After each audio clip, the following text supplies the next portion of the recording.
So there is the familiar excitement and buzz in the air as we await the new finance minister's maiden budget in a few days.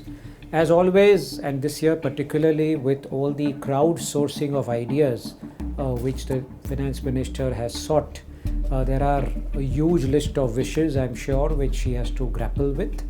In most cases, those have to do with wants and needs and less to do with sacrifices.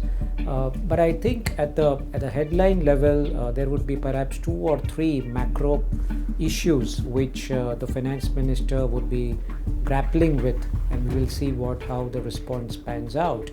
One is, there is a lot of talk about the sanctity of maintaining the fiscal deficit at a particular number, specifically when decidedly there is a need to give a little bit more impetus in the economy given the last quarter's economic output results.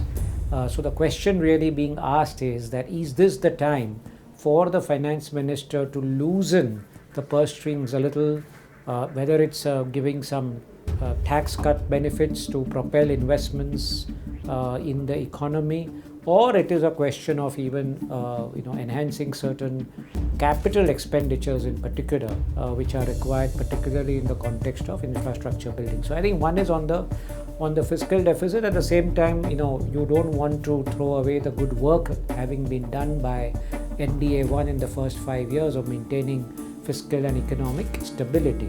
I think the second issue which we will have to await and see is on the entire financing of the infrastructure ambition in the economy, particularly long-term finance, given the stress we are seeing in the financial sector. Definitely every stakeholder is expecting certain concrete measures to address this systemic issue which has cropped up.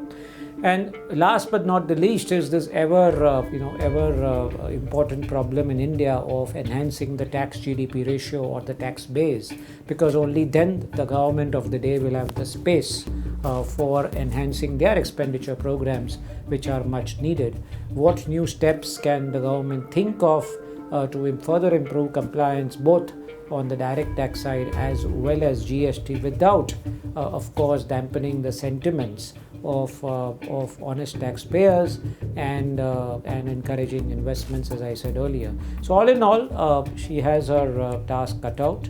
Not a very enviable job, because you are bound not to please everyone, but that's part of the mandate. We wish her all the very best, and I think there is a lot of expectations that she will, I'm sure, match up to it.